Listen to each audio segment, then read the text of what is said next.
اليوم جيت نحكي لكم واحد القصة اللي واقعية على بنت وولد باعوا باهم على قبل الأسد في التيك توك. نهاية صادمة، حقيقة العائلة المغربية التي دمرتها الشهرة. تابعوا معي الفيديو للآخر باش تستافدوا إن شاء الله. يا رب تابعونا. السلام عليكم، كنتمنى تكونوا مزيانين وبخير وبصحة جيدة إن شاء الله يا ربي، وتكونوا فوتوا نهاركم مزيان. كيف دايرين مع الصهد؟ كاين شي بحر، كاين شي عمان ولا والو؟ كنتمنى تكونوا بخير وعلى خير ان شاء الله وفوتوا نهاركم مزيان. اليوم جيتكم فيديو جديد وموضوع جديد ان شاء الله يا ربي. كنتمنى تتابعوني وتشتركوا في القناه ديالي الى عجبكم الموضوع ان شاء الله يا ربي. الموضوع اللي جيتكم به اليوم هو كيفاش دمر تيك توك العائله، حياه عائله مغربيه مستوره. تيك توك دمر واحد العائله مغربيه، وهذا في الواقع ماشي يعني غير كنهضروا. واش كتظنوا ان الشهره والفلوس ديال السوشيال ميديا يقدروا يسعدوكم؟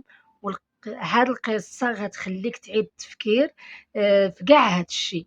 القصه اللي غادي نحكيها لكم هي قصه ديال عائله مغربيه.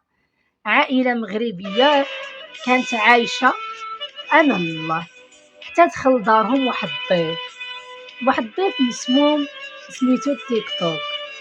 ضيف اللي رجع الاب لدار العجزه، داه لدار العجزه والولاد في المحاكم.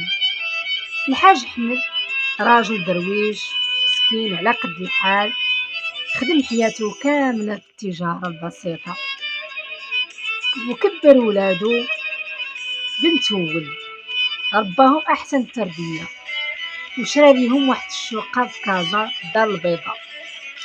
شقة مستورة على قد الحال.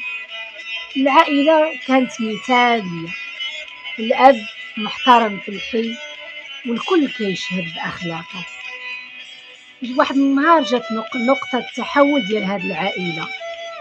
البنت سناء والولد ياسين غيدخلوا لعالم التيك توك.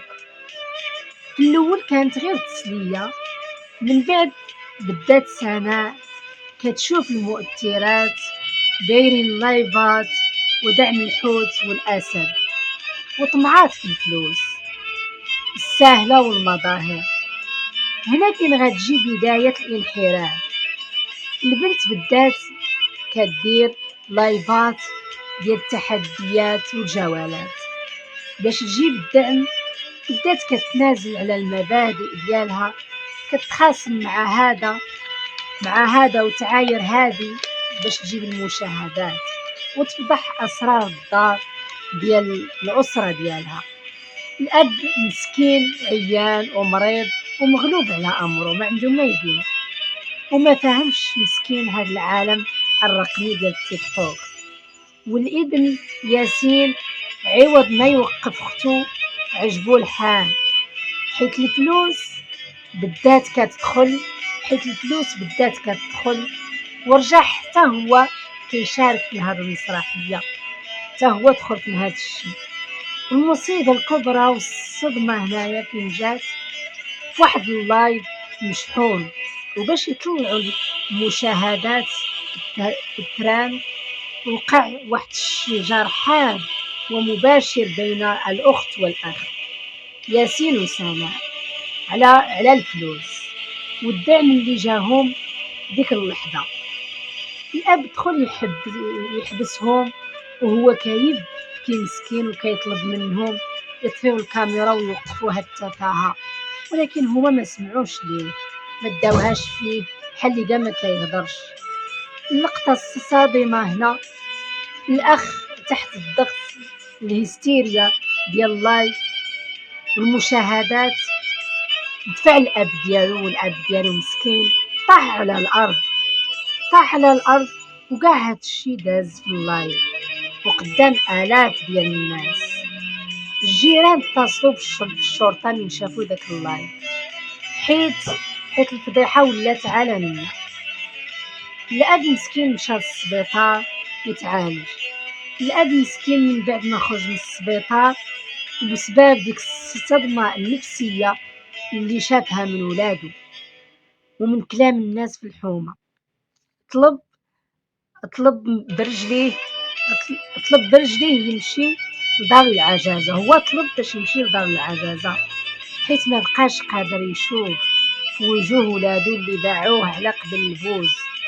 الولد والبنت تابعوهم قضائيا بتهمة العنف المعنوي والمادي ونشر محتوى يمس بالآداب العامة. والآن القناة ديالهم تسدات ونساوهم الناس، مبقاوش كيتفكروهم، خسروا الأب ديالهم وخسروا المبادئ ديالهم وخسروا السمعة ديالهم. علاش كنقول لكم ملي كتبغيو ديروا شي حاجة فكروا في الوالدين ديالكم.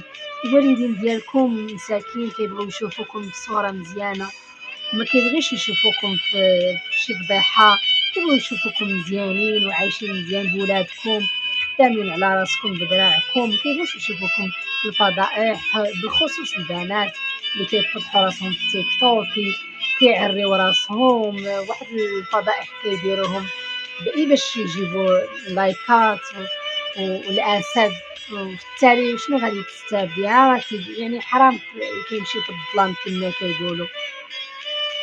الرسالة والعبرة من هذه القصة هذه ماشي مجرد واحد القصة يعني حكيتها لكم، هذا الشيء راه واقع داز، هذا الشيء راه داز واقع كيعيشوه بزاف ديال الناس دابا. المظاهر الخداعة ديال السوشيال ميديا كتدمر عائلات كاملة على قبل واحد شوية ديال الدعم واللايكات. تقولوا لي في نظركم شكون المسؤول الأول على هذه المأساة؟ واش الطمع ديال الأولاد ولا غياب الرقابة ولا غياب يعني الآباء والأمهات ما كيراقبوش ولادهم؟ غادي تخليو لي الآراء ديالكم في التعليقات إن شاء الله، وما تنساوش الاشتراك باش يوصلكم كل جديد. كنتمنى يا ربي يهدي الشباب ويوليو الطريق الصحيح وما يبقاوش يديروا داكشي بالفضاء. دير شي حاجه شي محتوى، ولكن دير محتوى نقي اللي ما يشوهش العائله ديالك والوالدين ديالك اللي كبروك وتعبوا عليك. كنتمنى يا ربي تشوفوا العائله، تشوفوا من الوالدين ديالكم من حال الوالدين ديال استسمح من حال الوالدين ديالكم كيتعذبوا ملي كيشوفوكم. ولكن اليوم كنشوفوا بزاف العائلات المغربيه كيدخلوا حتى هما، كيكون غير واحد حتى كتلقى دخلت مو وباه ما ولاوش كينهيو على داك الشيء، بالعكس ولاو كيشجعوا على الفضيحه. واش نتوما متفقين على هذا الشيء؟ واش متفقين على العائله كلها تدخل لعالم التيك توك وداك الشيء ديال الفضائح، ولا العائله تكون مستوره؟ كنتمنى تعطيوني الاراء ديالكم، كنبغيكم بزاف وتهلاو في صحتكم. والله يهدي الشباب البنات الشابات والشباب ان شاء الله يا ربي. وكنتمنى لكم الخير يا ربي، واللي كيتمنى شي حاجه ربي يحققها له في هذا النهار يا ربي سبحانه وتعالى، وفي هذا النهار ديال الجمعه الله يسهل عليكم كاملين. وتابعوني واشتركوا في القناه الى عجبكم الموضوع. السلام عليكم.